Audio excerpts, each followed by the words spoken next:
They caught President Obama absolutely cold, Tulsi Gabbard. What they did to this country in 2016, starting in 2016, but going up all the way going up to 2020 in the election. They tried to rig the election, and they got caught. And there should be very severe consequences for that. You know, when we caught Hillary Clinton, I said, you know what? Let's not go too far here. It's the ex-wife of a president, and I thought it was sort of terrible. And I let her off the hook, and I'm very happy I did. But it's time to start, after what they did to me, and whether it's right or wrong, it's time to go after people. Obama's been caught directly. So people say, oh, you know, a group. It's not a group. It's Obama. His orders are on the paper.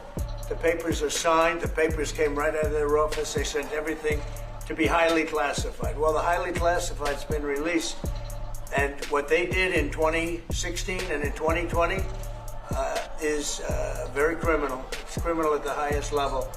So that's really the things you should be talking about. I know nothing about the other, but I think it's appropriate that they do go. Can I ask you about that, Mr. President? Tulsi Gabbard has submitted a criminal referral to the Department of Justice. From your perspective, who should the DOJ target as part of their investigation? What specific figures in the Obama administration? Well, based on what I read, and I read pretty much what you read, it would be President Obama. He started it. And Biden was there with him, and Comey was there, and Clapper, the whole group was there. Brennan, they were all there in a room. Right here, this was the room. This is much more beautiful than it was then, but that's okay. I have nice pictures up that came out of the vaults. They were there for 100 years. This is much more beautiful. We have the Declaration of Independence now in the room, which wasn't here. I guess people didn't feel too good about putting it here, but I do. But you know what?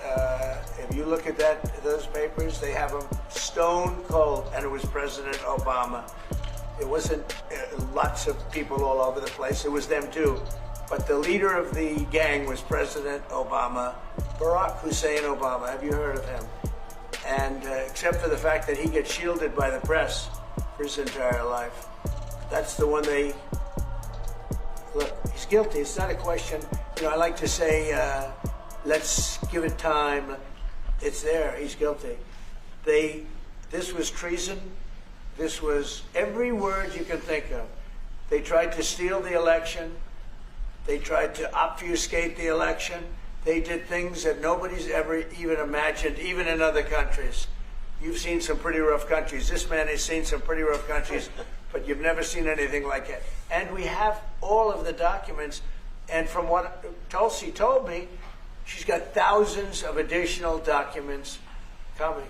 So President Obama, it was his concept, his idea, but he also got it from crooked Hillary Clinton. Crooked is a $3 bill.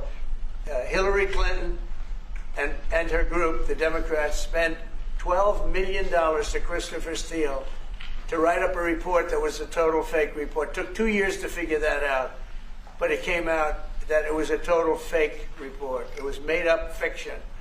And they used that. The one thing they weren't able to do was to, and probably the only thing I respect about the press in years is the press refused to write it before the election.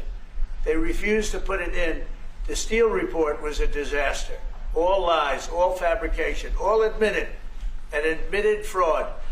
She paid $12 million, and the Democrats, for that report to a wise guy named Christopher Steele. He wrote a phony report, and they wanted to get that report in before the election. And I'll tell you what, I talk about all the time, the fake news, how bad it is. But in this case, they wouldn't do it. They saw it, they read it, and they said, we don't believe it.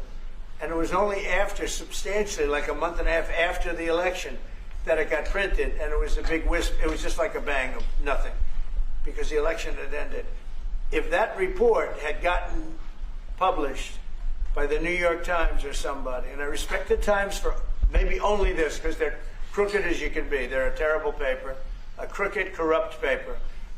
But for this one moment, they said, this is bullshit, we can't put this in. And neither could any other paper. Wall Street Journal's a lousy paper, very, very dishonest paper.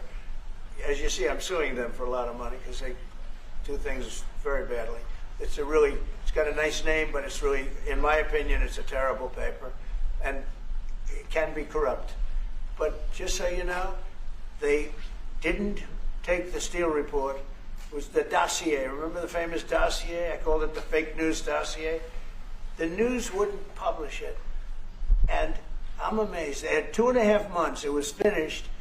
2.5 months. That was supposed to be what was going to happen. And it got published a couple of months after the election, and frankly, nobody cared too much about it. But that was a big thing. No, we caught Hillary Clinton, we caught Barack Hussein Obama. They're the ones, and then you have many, many people under them. Susan Rice, they're all there. The names are all there. And I guess they figured they're going to put this in classified information, and nobody will ever see it again, but it doesn't work that way. And it's the most unbelievable thing I think I've ever read. So you ought to take a look at that and stop talking about nonsense, because this is big stuff. Never has a thing like this happened in the history of our country. And by the way, it morphed into the 2020 race. And the 2020 race was rigged, and it was a rigged election. And because it was rigged, we have millions of people in our country. We had inflation. We solved the inflation problem. But millions and millions of people came into our country because of that.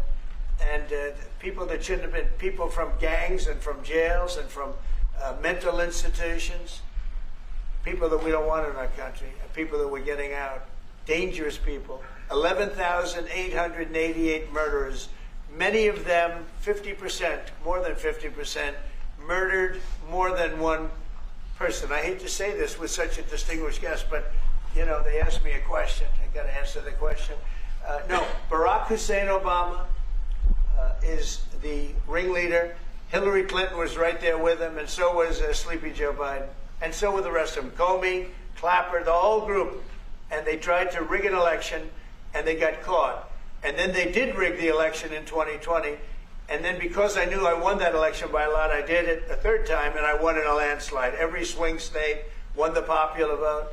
But I won that all the same way in 2020. And look at the damage that was caused.